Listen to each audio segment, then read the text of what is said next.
Dirty Thursday, brought to you by River City Speedway on Grand Forks' best source. With one half of the Bullring Boyz, myself, Chad Hoff, couldn't make it, but Amanda Jo Enright is back in the studio. I like all that applause. And we have got NLRA late model driver Brody Troftgruben on the show. Well, that's a lot of applause. Big shout out to Northwest Tire for bringing you this Dirty Thursday, who, by the way, looking to hire a tire technician. You know what? If you're not afraid to show up for work on time and work while you're there, you know, that's what you're supposed to do. Might be a great job for you. No prior work experience is necessary. Northwest Tire, they'll train the right people. Get great benefits, PTO, health insurance, 401k, and more. Pay will depend on experience, but if you want to find out more, you got to stop in at Northwest Tire on Gateway Drive, or you can call Chad at 701-780-8473, or apply online at nwtire.com.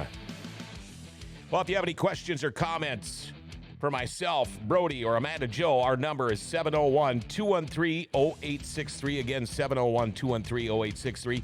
Feel free to text or call. It is up to you. Before we get too further into the show, time for our daily segment called Jokes My Neighbor Tells Me. Here we go, Jokes My Neighbor Tells Me. So I combined a laxative and alphabet soup. A laxative and alphabet soup. I call her Let Her Rip. I don't know how I accidentally hit that button. What'd you think of that one, Katie? As soon as you said laxative, I'm like, I already got a smirk on my face already. Glad you liked it. At least I think you did. We're going to go over some schedules, a couple of things here first before we start talking to the people in the show today. Norman County Raceway up in Ada tonight. The IMCA Prelude to the Battle, IMCA Stock Car Kingpin Clash. They got the IMCA Mod, Stock Cars, Sport Mods, Hobby Stocks, INEX Legends, Midwest Modifieds, all going to be in Norman County tonight. Tomorrow night, River City Speedway, round one of the Wayne Anderson Cup. We can't wait. Along with the NLRA late models, Midwest Mods, with Soda Street Stocks, all going to be at River City Speedway tomorrow. Greenbush. Let's see, Saturday, NLRA late models invade Greenbush on Saturday night. The Midwest Mods, the Streets, the A-Mods will be there. Devil's Lake on Saturday, the Western Renegades non-wing sprint series. Also the Pure Stock Nationals, $500 to win for a Pure Stock. Power Eye, Lucas Oil, Minn Kota Lightning sprints will be there. And the trophy class, no Streets or Midwest Mods at Greenbush or Devil's Lake on Saturday, and then wrap it up the weekend of racing Sunday at Buffalo River Speedway. The IMCA Hobby Stocks, the Short Trackers, the IMCA Sport Mods, Modifieds, Minn Kota Lightning Sprints, they are all going to be there. And I also want to take this time to mention, I have still got these, and you know what? We pushed these on the show last week. They're FKA, Forks Karting Association tickets for their drawing. You could get 10 chances at $100, 7 chances at $250, 5 chances at $500, and one $1,000 ticket. They're only $10. And Kenny's going to be mad at me because I haven't sold any yet. But I tried to get rid of these last week when we were on the show, and I forgot to bring them to the racetrack the next day. And I had probably 8 or 10 different people say, did you bring those tickets? And I forgot them. So check that out. And if you're at the racetrack tomorrow night here at River City Speedway, make sure you go to Lori's Pit Stop Shirt Shack because they got the Bullring Boyz shirts there. And, of course, the Bullring Boyz shirts, all the proceeds do go to the Racer Fund. And one more thing that I have got. I have got tickets to the Red River Pilots baseball game Monday, June 20th. Now, these are 4 VIP tickets, and these tickets are really good. What happens is you get free beer, drinks, and food until the 7th inning. You get to sit at the Grand Forks Best Source VIP table. So if you shoot me a text and say you want those tickets, I'll give them to you. Again, this is for Monday, June 20th. We've got 4 of those VIP tickets. Okay, here we go. Brody Troftgruben. How you doing, man? I'm pretty good. How are you? I'm doing okay. Friday night. What a race. What a night. What a track. Tell us about it.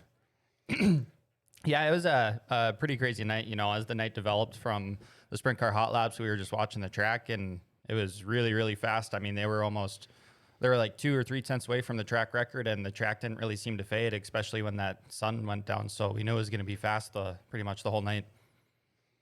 It was to the point, I mean, when we were watching the sprint cars qualify, how many were in the 9-second range? I mean, there was a bunch, wasn't there? I think it was close to 10 of them, actually. And you know, we've heard this before when guys say it's too fast. And then you've got people that say, well, aren't that what brakes are for? But too fast can really change the scale of racing. And but boy, I tell you what, the track record was almost set. There was some fast racing going on Friday. Oh, definitely fast racing. I didn't get to watch much of it myself.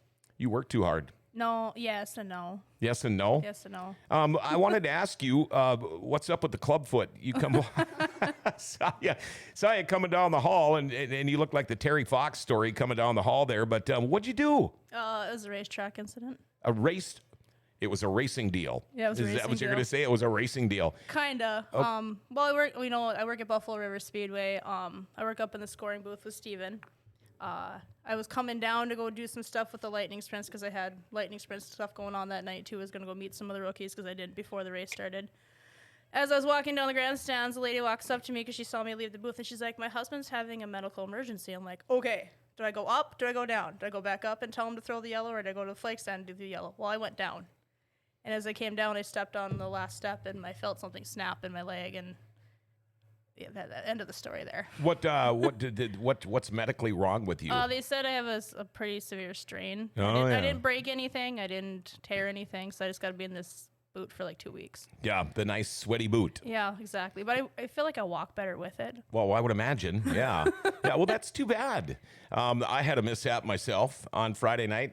If you saw my leg, I ran into a couple of cinder blocks that I did not see because I was in a hurry, because you always are in a hurry when the Outlaws are there, no matter what you're doing. But never. so I'm calling that last NLRA race. I was calling the feature race. Blood's just running down my leg. So I got one hand on the microphone, and I'm trying to do my computer stuff, and I'm trying to keep a paper towel on my leg just because I didn't want to mess up my shoes with blood. But they can't say we're not dedicated to the sport, that's for sure. Well, exactly. You know, and that's what we do. That's what we do. I do want to give a shout out. It was so nice seeing the Canadians back at the track again. Little Canada is starting to come into fruition again, if you will. There was a whole bunch of guys that we haven't seen now in almost 3 years. And on Saturday, they pulled the campers out to my house. Oh, really? We had a great time. We cooked on the grill on the deck, and I kind of messed up the food a little bit. You know, there's a big difference between Jif and Skippy peanut butter, and we found that out. But what a great time, and I'm so glad that the Canadians managed to get back down, and we're seeing more and more of them all the time now. But it's just nice to see them. We're seeing that car count go up quite a bit too. Wow, what did we have last week? I mean, late models, 38 late models? 38 late models. That class is blowing up. And that's good. It is good. I mean, you can go back 5 years, and you know, 5 years ago, and you're thinking, boy, are we going to be able to keep running these because there's less and less people going with them? Well, you're to the point where we're running 2B mains a night. Yeah, 2B mains tells you something. First win of the year last year, right? Or I mean, last week. Yep. How many times have you been out this year? We ran Forks the week before, and then we picked up the win on our second night out, and then we ran Fergus and Lisbon last weekend. You had a solid weekend all weekend too. How'd it go in Fergus and Lisbon? Fergus, we kind of struggled a little bit. We drew dead last out of everybody, I think. So we started 10th in our heat, finished 6th, and we were in a B main, and we transferred to the show, and I went from 25th to 16th, I think. That was a King of the Dirt special there too, so there was another 40 cars. And then Lisbon, an NLRA show on Sunday there, we had 23 cars, I think. I won my heat and started 4th, and I was running 2nd most of the race, and then to Mike Gresseth, and Brad got by me with a few to go and ended up 3rd. Not a bad weekend. How do you like going to Fergus? I am not very good at the track. I seem to struggle, but it's a lot of fun. You know, racing around a wall is completely different than, you know, a lot of the NLRA tracks that we go to don't have a wall, so that's just something I got to get used to. Is it kind of intimidating? It can be, yeah.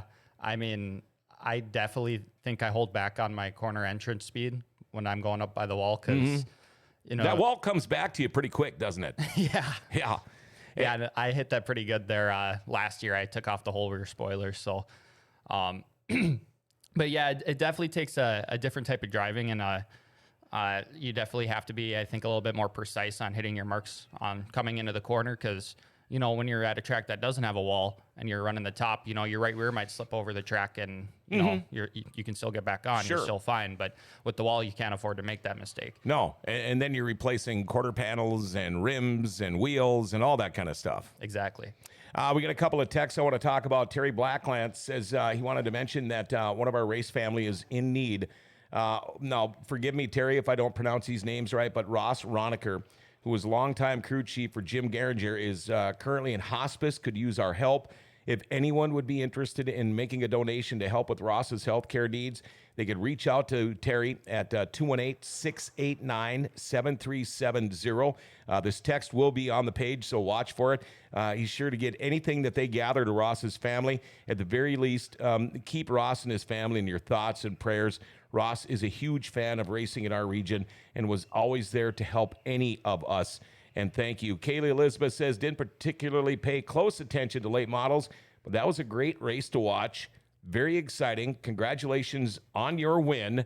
Kind of a testy track on Friday for you guys, wasn't it? Yeah.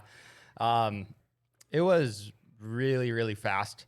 And I mean, in my heat race, I started on the front row, and it was the first lap I hit that rut in 1 and 2 and set the car bouncing, and so I was aware of it. And then I think it was on lap 3 or something, I hit that bump again, and someone said all 4 tires of my car were off the ground. And since that lap, that whole night, I drove completely different, in that corner at least. And it can be pretty dangerous out there. I mean, it definitely took the breath right out of me, and it was almost a little scary. So at the end of the night, when you get a big win like that with all those people, I mean, gosh, there was a lot of people there. It's got to make it a little extra special, doesn't it? Yeah. I mean, that was definitely the biggest crowd I've won in front of before. And it definitely put a huge smile on my face, seeing all the people in the stands, and then having people come down from the stands to go talk to you in your pit. It was really, really cool. Now, if the Outlaws wouldn't have been there, you know, it would have been a little bit longer and a little bit more fanfare down at RideLCars.com Victory Lane. But it's really fun to be able to enjoy it and soak it in when you get a win like this. Yeah, it definitely happened so fast. I mean, I remember I was just behind Joey, and then I saw him slip up, and I got underneath him, and lap traffic came around. I mean, the track was so fast. We were just clicking off laps. I think I was in the low 12-second range, and then all of a sudden I saw the white flag, and then the checkered flag, and I got out of my car, and the interview seemed like it lasted about 5 seconds, and I was already back in my pit. That's about all the Outlaws give you, is about 5 seconds for any other class, because, you know, but Congratulations, get out of here. Yeah, nice job. Now hurry. And then they're yelling at me up there, tell them to hurry up. It's like, well, I can't talk to him. It doesn't work that way. But is there a big difference? I mean, do you look at, like, can you see the lap counter? Do you get to look at that? I mean, when you mentioned that all of a sudden there's the white flag, did you have any clue that you got to be getting, I mean, we got to be getting close to the end here? Do you think that? Or is there any way you know? Because nobody can talk to you. You kind of have a rough idea how many laps are left when I feel like when I'm in the car. But that lap counter at Grand Forks is kind of tricky to look at. Because it's at the end of the back straightaway. Going into a turn. So you almost have to look at it, I think, around the center of one once you get your car pointed. But I did look up there one time, and I wasn't looking at the laps left. I was looking to see who was at second and third, because I was wondering if I needed to move around or change lines or anything. But it's pretty tricky to look at that one in Grand Forks. But other tracks like Fergus, they have theirs like in the center of 3 or on corner entry of 3, and it's a big billboard, and you can look at that during the whole back straightaway. So I would imagine if you're deep into a race and there's been no cautions and there's lap traffic and things, do you have any clue?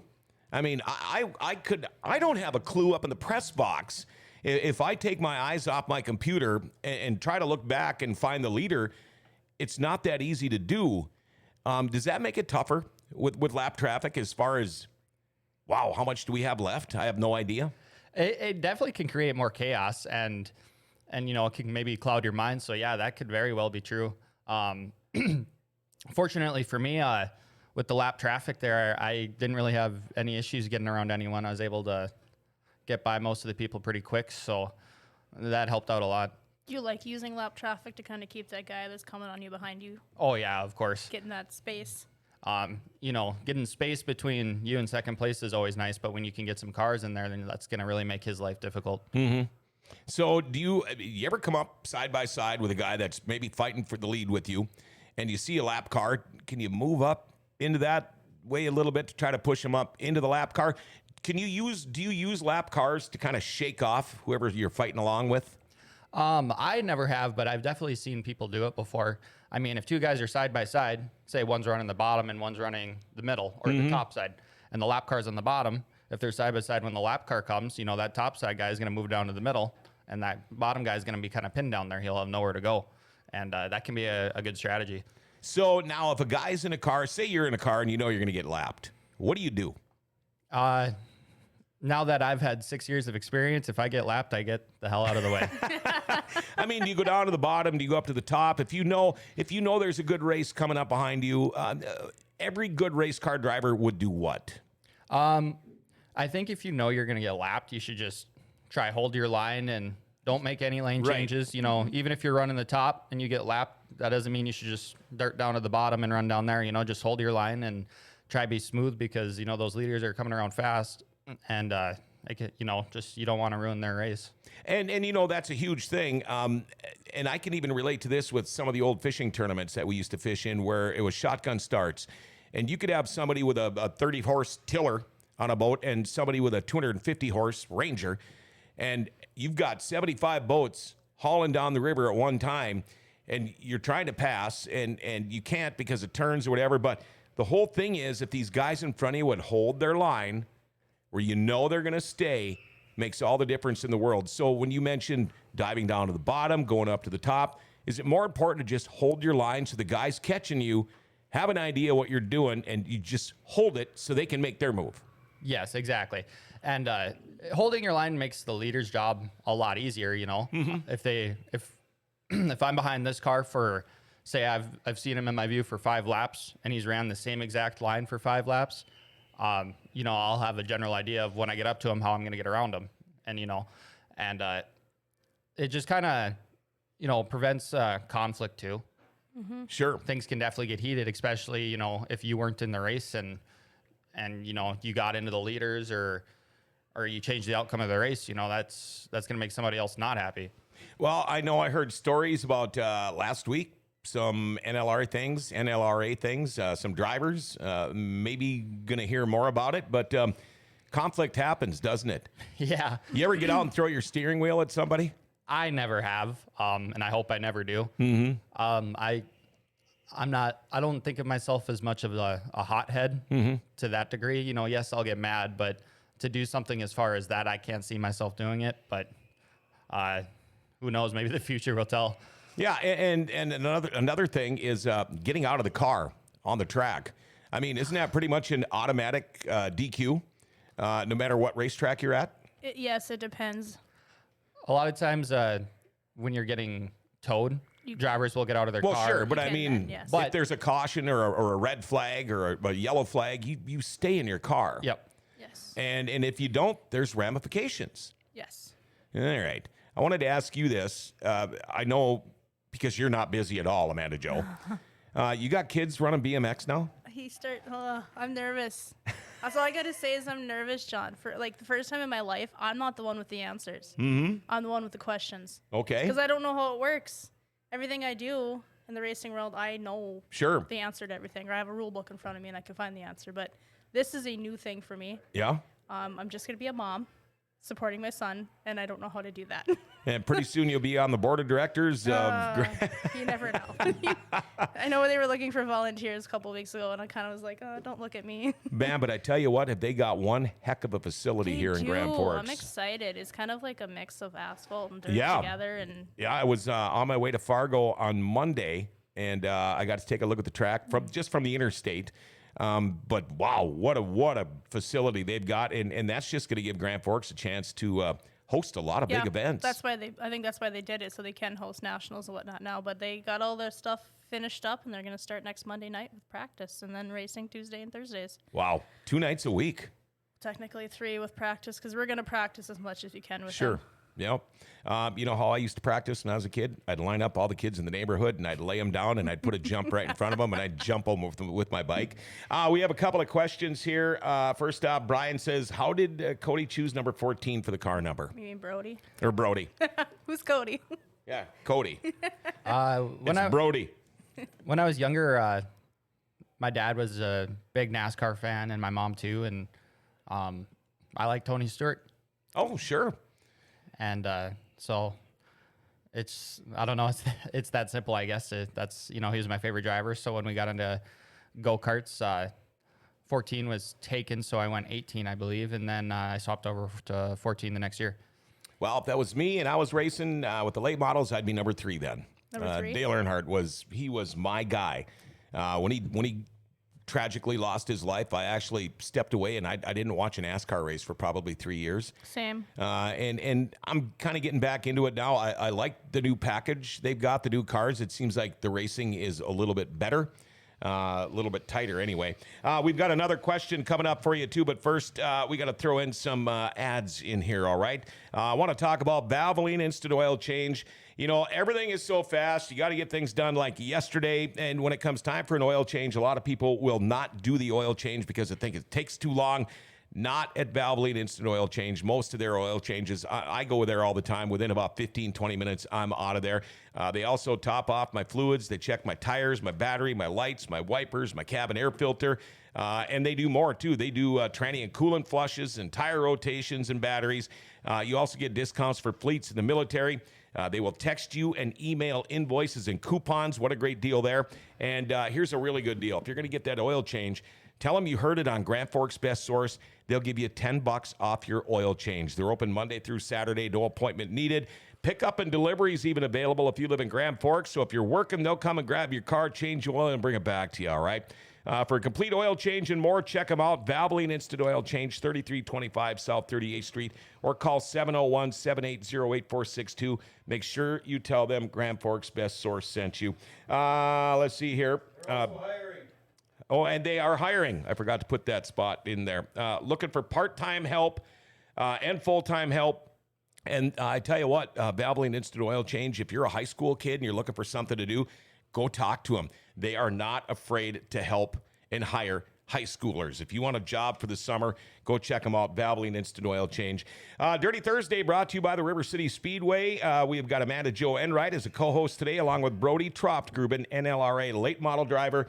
A couple of questions. One of our Canadian buddies. Good morning, John and Guest. Congrats, Brody, on the win. Great race, great time last weekend. Thanks again, John. Enjoying the show, rocking my Dirty Thursday t-shirt today. Like the upgrades at the track. Forgot to ask you about those karting tickets. Have a great day. Grand Forks Best Source. We'll get you some tickets. Next time I see you. We got till... Isn't it July? Yeah, July 7th. We'll do the drawing right here on Grand Forks Best Source. We also had an Instagram question when we came into the studio today. And the question is, does Dad just turn wrenches, or do you ever let Dad drive your car? For a lot of years, I begged him to hop in the seat, and I just wanted to see him have fun out there. And I think it would have been 2020 or 2019, one of those years. So a few years ago, we were testing in Ada, and I finally got him to hop in the seat for a few test laps, and that was a lot of fun. Yeah. Do you think he'll do it again? I've asked him, and he doesn't have any intentions of doing it again, but... Where does your dad work? He works at Rydell's. Okay, because we were wondering, because I believe the Instagram question came in from somebody from Rydell. So, we got another one on Facebook. Favorite win in your career? Do you have one? My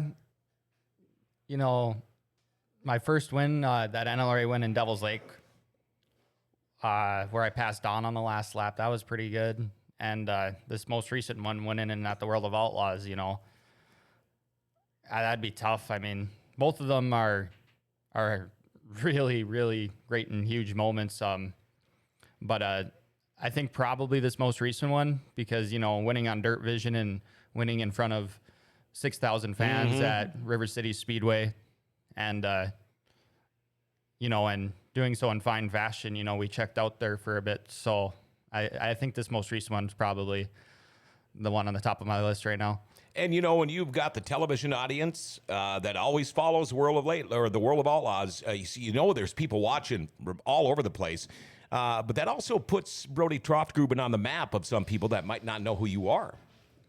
Maybe. I'd like to think so. A lot of those guys that were watching Dirt Vision that night, most of them probably were sprint car fans. And but you never know. Maybe Kyle Larson watched the replay. He wasn't there, but maybe he saw there was late models there and watched us. Sure. But yeah, driving in front of that bigger audience is just always more fun. And I feel like I get more nerves, but then when you get out there on the track, they all disappear. So can you see the fans in the stands when you're racing, or is it just a blur? Yeah, no, I'm not looking on the stands when I'm on the track. I see them when I pull out onto the track, and I just remember, gosh, there's hardly an empty seat out there. But when you get onto the track, maybe under yellow flag, but I always keep my eyes on the track, just looking for, traction strips, or just looking for holes, or just how the track develops. I was pretty focused in that night. How long did it take you to be able to read a track that good? Probably, I think I started getting it the end of my second year and started my third year. And ever since then, I think I've just gotten better and better at it. I like to compare a lot of things to fishing. And it's like people say, well, do you know how to read water? And I'm getting better at it all the time. But it's like, same thing. Do you know how to read a racetrack? And people go, what are you talking about? But you got to know how to read a racetrack. Yeah. For example, the feature from last Friday there, I started 8th. And at the start of the race, there was quite a few yellows right before we kind of got going. Well, what happened then is that top side got packed and packed and packed, and it didn't get packed all night until then, really. So when all those yellows came in and I started on the outside, I went from 8th to 3rd, right around the top, in like half a lap. I passed 4 cars. And I don't think I would have been able to do that if we didn't have all that packing. And so then when I was racing with Joey, we were kind of in the middle of 3 and 4 and kind of more towards the bottom. And then when I took the lead, as the race developed, everybody or most of the cars were down on the bottom. And that top side that I ran to pass all those cars was just starting to get dirty and starting to get loose crap thrown on all that stuff. So the track changed, and you kind of had to enter in lower instead of higher there. Because I noticed, Joey Peterson, let's face it, he likes the bottom most of the time on a racetrack, but he was even going up high there. And I think maybe you showed your hand there a little bit on that restart, because there was a couple cars that went up there and followed you. And that kind of how it ended when you guys had to start going back down low again. But, it's like monkey see, monkey do. You found a little something up there, and the guys are seeing that it works. Well, then they're going to go try it. Yeah. Funny you say that. There's this one race I was watching from a few years ago, and I think something similar happened this year. But the top 3 cars that started in this heat race, they had to be on the bottom, every single one of them. And so after the first lap or first half lap, they all went down to the bottom. And so what did the guys behind them do? Go right down to the bottom. That's because they just figured, everything's on the bottom. But so it's funny because it takes almost a certain different mindset for you to be the guy. To be the Dustin Strand that goes up on the top side when everybody else is on the bottom. I mean, it's it can be very tough, and I've been trying to open my mind more towards that. But it's a lot of the times the people that you see, or the people that are fast too, that you see in front of you, you want to try and mimic them. So. Got a couple of more questions for you here via text. Joshua says, all of us that are around Grand Forks and the NLRA have known Brody has been someone to keep an eye on for a few years, but will he do any traveling outside the region in the future? And should everyone else and show everyone else what we already know? It's good when you hear other race car drivers you race against say things like that, but you get the win, and like you said, national television audience, packed crowd at River City Speedway. maybe this will open the door. Do you think about traveling anywhere else, maybe in the near future? We think about traveling, but with gas mileage and just the cost of everything going up, this, years right now are very difficult to travel. I mean, a lot of other tracks don't pay like Grand Forks, especially to start. So, we were thinking about going down to Huron, South Dakota this year, or not Huron, Houston Speedway. Oh, sure.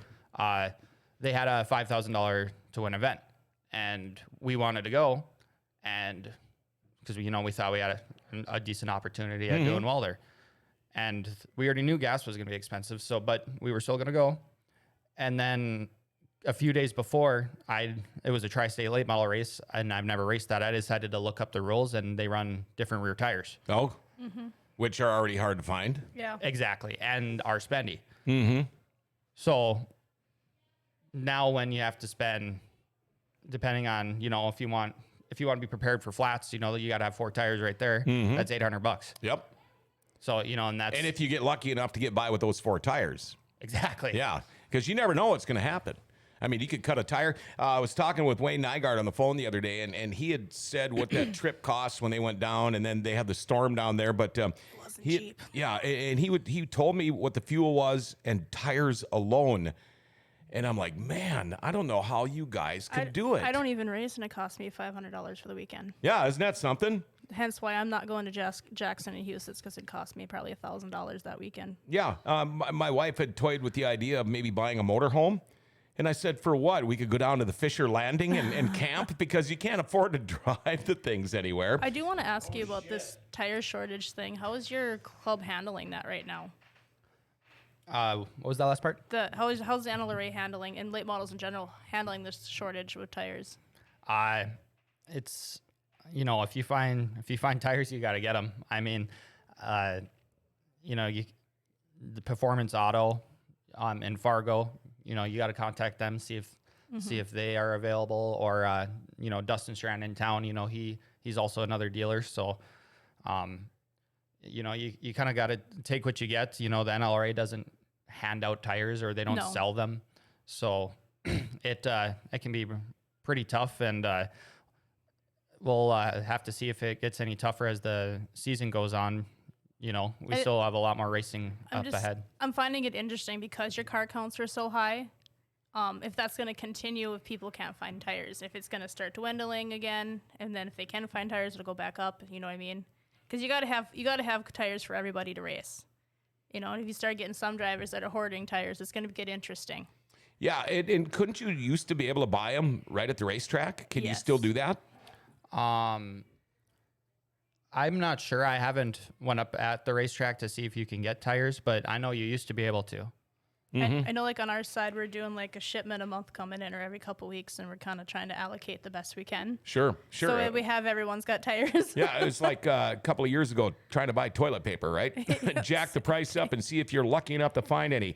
Any interest in racing sprint cars someday? This comes from Kaylee. I may hot lap one, maybe in the future. I'd like to hop in one, but as far as racing them goes, I'm pretty satisfied with the late model division around here. Strong division too. Late models, I think, are making a huge comeback. It was good to see the new guys coming this year. Brad's kid there and some new guys. Yeah. Let's see here. Travis Strandell, nice job on the win, Brody. Feel like you got a lot more wins coming. Paul says, cost me $200 to go to Devil's Lake with my camper now. Trucker Todd says hi, Todd Adams. And Brian says, I need to get a Brody Racing t-shirt. You got your t-shirts for sale at the Shirt Shack? We don't have our t-shirts and sweatshirts ready for this year. We're still waiting. But hopefully sometime in this next month we'll be getting them. Do you ever see the sea of Troftgruben shirts out there when you're looking in the stands? Oh, yeah. They're everywhere. Yeah. But I can tell you this, Brian. Get yourself a Bullring Boyz shirt until then. There. Then the money goes to the Racer Fund. What a great thing. Upcoming schedule. You going to follow all the NLRA shows? Are you going to Greenbush this weekend? What's your schedule going to pan out like this year? As of right now, we're going to be running Grand Forks weekly, and we'll follow the NLRA tour. and that will be our plan in the future, as long as, you know, like Amanda said, you know, there's no tire shortage. We have enough tires, and, you know, and if we don't get into any trouble like last year where we got into wrecks, and, you know, this stuff can be expensive, and it's only the start of the season, but it's looking pretty bright already. So, no, I forgot what I was going to say. I was gonna ask, with these higher cart counts in your class, do you kind of go in with a different mindset each night? Like I gotta. So if you do pull like your first initial pill draw for heats, do you think, okay, I really gotta work hard tonight to get into that A? yeah, well, you know, when I draw good, I'm pretty confident and happy. But, you know, when you draw tail end and in a 40 car field where they take say top 3 in the heats, and you got, say, Peterson, Strand, Edgington, Sanger in your Strong heat, yeah. You know, what are Yeah. you going to do then? And you start tail end, you know. I mean, those guys are fast enough where if you start behind them, you're going to have a tough time catching them anyways. And, you know, if you draw bad, and there's going to be a lot of people, you know, that are going to be running B mains, or maybe even not making the show if they don't have a provisional, you know, it's going to be tough this year. Are you a points guy? I know you're still fairly young at this, fairly new at this, but you ever seriously think about, okay, I'm running for track championships, I'm running for NLRA championship. Do you focus on that? We run Grand Forks weekly. We'll be there every night. So we'll be in the points, but, you know, I don't like to think of it until towards the end. You know, points is just average finish result with, I think, benefiting wins. So I don't think it does any good to think about it so early. But the NLRA, we followed that every year, except for last year. We missed 2 shows. In Forks, we got caught up in a bad wreck, and we broke both of their spindles, or bent them. And the night before, we bent 2 spindles at Ada. We were out of parts. Sure. So we ended up missing a few shows in the NRLA last year, which kind of sucked because, you know, I had it on live stream, and it was just weird watching our tour. Yeah, it hurts, doesn't it? Yeah. It's like, man, this isn't right. Where did you watch from, though, is my question. I watched in my buddy's garage. We had it on live stream. I was going to say the Legion, but I don't think they have it there. Now, I did see a picture of you on social media, and I wanted to ask you about this. I'm assuming it was in your house. Looked like kind of like a wildlife museum in there. Are you an outdoorsman, a hunter, fisherman, things like that? My dad is a big outdoorsman. Okay. None of those mounts were yours? There's a few of them that are mine. I used to hunt with them when I was younger. And actually, I think it was three years ago, we went mule deer hunting, and we got one. But other than that, it's been a long time for me. So that's just a way for your dad to show off his winnings while you're showing off yours then. Yeah. I'd do the same thing. I mean, I would. Unfortunately, my dad gave up fishing at Devil's Lake. He was incredible. He's won a few tournaments out there. Oh. He was really good at that, and you know, we were racing go-karts, and I wanted to move up, and I don't know how I got him to agree with it, but we started racing on the weekends and sold the lake place. Wow. He seems like he's having fun though. Every time you see him. You think he's kind of reliving his youth a little bit through you? Maybe. I know he used to race snowmobiles, and I don't know if he raced dirt bikes. I can't remember, but he used to race snowmobiles when he was younger. So he's raced a little bit before too. You know, I bet you I probably raced against him back in the days. I was a snowmobile guy too. If you and I say this to a lot of people because I love doing it, but if you guys ever want to go out catfishing, let me know. I got the setup. We're working on it right now. So who all helps you on the car? You know, we had the text about your dad wondering if he just wrenches or if you ever let him drive, but do you have anybody else helping you? Yeah. Well, it's me and my dad. And then Randy Bakke, he's there every race, and he comes over on the shop nights and helps out. And Jeremy Kwame, I think you know of him, right? Oh, sure. Yeah. Great guy. Love him. He's been helping us since our first year, a few weeks in, I think. And, you know, he's been a tremendous help with advice and setup, you know, and he's been working on these cars for years and years. And to have that expertise, you know, right from the get-go is really nice for as far as, you know, when you got to fix something or what you got to do. But also my mom, she, you know, she videos me when she's in the stands, and so I can kind of watch film and see what I did wrong, see what I did right. So I get to see myself for the full 25 laps. That's always really, really helpful. Then Jeremy's daughter, Serena Kwame, my grandpa Jerry, he comes to all the races pretty much, and he helps out in the shop. And then my aunt Tracy, she helps, and Evan Larson too. You know, when we talk about Kwame, he's one of those guys that I'd like to run into if I go to the Legion. I'll run into him there once in a while. But to have these guys to help you, and especially the ones that know what's going on like he does, I mean, you can't beat that, especially when you're young in your career, which you're over that point now. But how important was it for them to have guys like this to steer you in that right direction right off the bat? Because when you first start, let's face it, you don't know what the hell's going on. I mean, you don't know how to set up a car. You don't even know how to tell them, well, what did it feel like? I don't know. It just felt like a race car. But how important is that to have these guys that got the edge when you first get rolling? Oh, it's huge. I think one of the big parts is it reduces stress out there, you know, when you get that type of help. You know, if you're running, you know, my rookie year, I didn't do so well. I think I got 1 top 10 maybe, but when you're running that poorly, and I'm a very competitive person, and you say you got into a huge wreck and you got to fix all that stuff. And, you know, if we didn't have Jeremy's help, I don't know what we did, but what we would have done, but we did. And even still, it got stressful. But the one person who's been a really, really big help the last few years is Dustin Strand.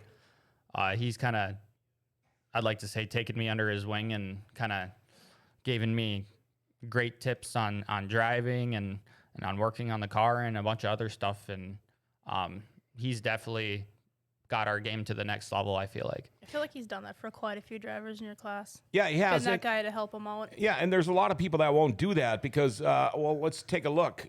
You know, you'll help as much as you can, but then pretty soon you got Brody beating up on him, and you know, then you got to think about it. Well, there's time to stop giving them advice because now he's beating me, but it makes it all that much quicker. I think he's one of those guys that just loves to see the sport Exactly, thrive. exactly. And thank you, because that was my point. By the way, I got a text. It is Jeremy's birthday today. Happy birthday. So we're going to do this for you, Jeremy. It's my birthday.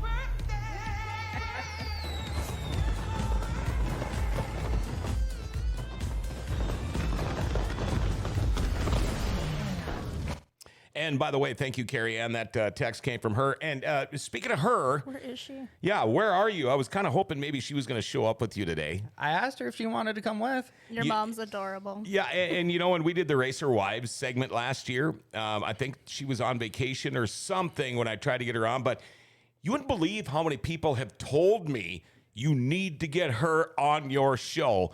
So, Carrie Ann, there you go, the invitation. We will be doing a Racer Wives segment again coming up, or maybe next time we have Brody come in. She's a busy lady on race night, too. Yeah. Well, that's why we do this on Thursdays. And it's kind of rhymes, Dirty Thursday. You know, you talked about the people, Brody, that helped you on your car. There's more than turning wrenches. This costs a lot of money to do. Costs a lot of money to travel. It costs a lot of money to make these cars go out there and put on the show that you guys do every night. I see you brought your list. You brought your notes. And See that some list? guys forget about that. Yeah, and I said, oh, you brought notes. Oh, these are just sponsors. He needs another page. Yeah, and Amanda Joe goes, you sure you have enough pages there? But we'll be able to take a break here while he talks about his sponsors, Right? because you got a ton of them. Yeah, you know, this is definitely, you know, regardless of what you see, it's a team sport. You know, it takes a bunch of people to make it happen. You know, and I guess I'm the lucky guy because I get to have fun and then I get all the credit. But that's definitely not the case. You know, if it wasn't for my pit crew, you know, I would have been nowhere near where I'm at right now. But as far as the sponsors goes, Dustin Strand at Millennium Chassis and SRT Specialties. You know, I said earlier he's been just a ginormous help to improving our program. Not only as a sponsor, but as far as making us better. Sure. You know, he wants to see it, and it's unbelievable. But Hausman Motorsports and Farms, Gateway Auto Tech, Kaz Brothers Construction, RaceChaser.net. Tom Berg does some pretty cool articles on Facebook about local racing. That's I always love to read them. They're pretty cool. Applegren Construction, Byron Farms, Fritzy, Shane's Landscaping, Anderson Steel Erection and Crane Service, North Valley Vending, Bun Lounge, Custom Stripes, Empire Custom Townhomes and Rental Property, Throttle Addiction Motorcycles, The Shop Motorcycle and Repair, Maine Hair Care, Northern Air Family Fun Center, Premier Equipment, Howglen Farms, MC Transport, AJ Sandblasting and Painting, Lundquist Customs, K&E Construction, Nodak Sim Racing League, Ben Adams Racing Motors, Milwaukee Tools, 96 Racing, Auto Value, Advanced Business Methods, Energy Release, and Brian Deedy, Shocks by Hammer. You should put that in your race suit for future. Just pull it out. Here's my list. Yeah, you just because you always get up there at rideoutcar.com, Victory Lane or whatever. It's like, oh man, and then I feel for Chad because I did this for so long. Yeah, as they walk around the car because they're so psyched up or jacked up, they can't remember who their sponsors are. So you got to follow them around the car so they can read the car and figure it out who it is. His list is so nicely written. You should just keep that on you. Is that your writing? No, my mom wrote that. Okay, I was gonna say, Brody, that's pretty nice handwriting. So her text she just texted makes sense. Teamwork makes the dream work. And even the teamwork can be as far as writing down all the sponsors because the 80s was hard on me. There's no way. I couldn't have even remembered a quarter of all of those. And I don't know if you're any better at that than me, but you need to write it down. You need to thank these people because they're what makes it all work. Exactly. I bet the Outlaws were pretty happy that they didn't ask me for my sponsors, but Oh, believe me, somebody would have been getting yelled at up in the press box even more than I did get yelled at, so it probably would have been me. You got anything you want to add here? Yeah, what races are you looking forward to this year? What big races? Devil's Lake, I really love that track. You do good there. I run well there. I got my first win. We have a lot of family and friends that are out in that direction, so that's one of our bigger races of the year, I feel like. And as far as that, Grand Forks Weekly, I'm excited for. The World of Outlaws, it's always fun to compete against those guys. They're on a completely different scale, but on my very, very best night, where I thought like I was going like as fast as I ever could, I finished 10th with them. And so I can't believe what it takes to win with those guys. But, Brad and Joey, they had a hell of a run last year. They ended up they were running in the top 5 for a while. But that's definitely the toughest race of the year. But not the sights? Well, the sights is tough too. I've been struggling the last few years in the sights too. But yeah, the sights Memorial Weekend's always a lot of fun. I mean, you got 3 days of racing. You got to be tired after that weekend. It's definitely a lot of fun, and it's a big crowd there too. And what is it with the sites? Because you're not the only one that it gets kind of snake bit at the sites. I mean, look at you've mentioned Dustin Strand's name numerous times tonight.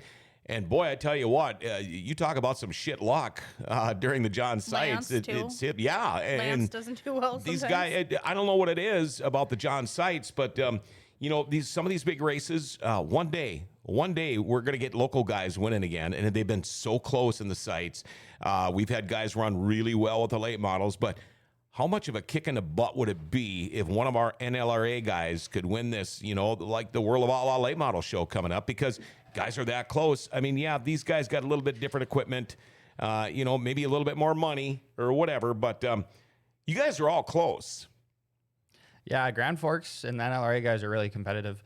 I mean, they like Brad and Joey, that really good run.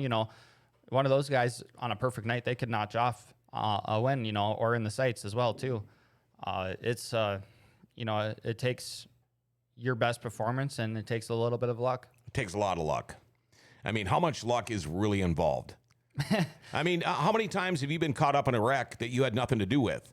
I mean, it happens, but everything has just all the cards got to kind of fall in the right way because, I mean, fast car, setup, track conditions, luck, they all play into effect every single night you're on the racetrack.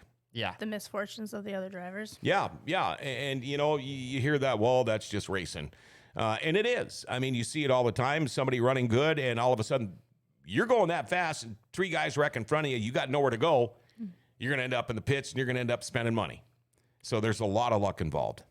Yeah.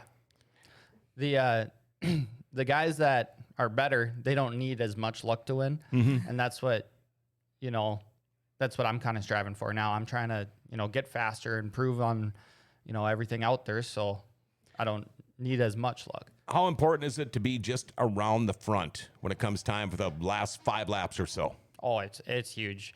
I mean, you got to be, if there's 5 laps left, you got to be in the top 2 spots or top 3 if you want to be winning, and you got to be right there with the lead. Consistency is what wins championships. It's possible to win a championship without winning a race. And if that's the way it goes, that's the way it goes. But as long as you're always up in the front, right? Yep. I was so psyched. I texted you. I don't know what time it was on Friday night. It was, and I knew you wouldn't see the text for a while because I knew what it was like down in the pits. I didn't even go down to the pits after the races Friday, but I'm so glad you got back to me. We're so glad to have you back on the show. I think this is your 2nd time here now? Yep. And I'm looking forward to the 3rd time too, man. And Amanda Jo, you're amazing to me. Thanks. I can call you or text you, and if there's any way possible, you always make it work to come in here and in a pinch, and you do it. But for how busy you are with the racing, the working, the kids, and the kids racing, how you can take the time off out of your work day, and I'm sure it's probably your lunch hour, to come and hang with us. I can't appreciate you enough, and thank you. You're welcome. Looking forward to seeing you. You going to be there tomorrow night? I'm on my own tomorrow. Steven's gone. Oh, that's right. Steven Jesus is gone. Did he really shave his beard? Yes. Looked like a completely different dude, didn't he? Hudson doesn't like it. No, it was weird. It's weird. It was weird. Did you like my mohawk? Yes. Wes Irwin, that one was for you, man. Brody Troftgruben, thank you for coming in. Good luck tomorrow night. Let's see if we can't make it 2 in a row. Again, Amanda Jo Enright, thank you for co-hosting today. Dirty Thursday brought to you by the River City Speedway and Rumors Sports Bar and Casino. I love that place. They've got stuff going on every single day. In fact, NHL Stanley Cup playoff game, there's another one tonight. You can go watch it at Rumors, wall-to-wall TVs. It doesn't matter what sport you're into. Odds are they're going to have it playing for you. They have got all kinds of express lunch specials. They've got lunch and dinner specials. They've got all kinds of things going on. In fact, tomorrow before you go to the racetrack from 3 to 6, Fiesta Fridays. Queso and chips, just $4, $2 domestic bottles. Love the Fridays there, too. And by the way, Rumors looking to hire part-time servers and cooks. You want to find out more? Stop in and talk to BT or Jake and the whole crew over there. Man, what a great bunch. Rumors Sports Bar and Casino. Hey, check out the best Forking Sports Arena show at 6:30 tonight. Monty, Bill, and the rest of the crew have a lot to talk about tonight, so make sure you tune in. I will catch you tomorrow morning. Remember to like, share, tag, and follow us. Hit that notification bell on your smartphone and become a patron on Podbean. Maybe you'll win yourself a GFBS hat or shirt or something, all right?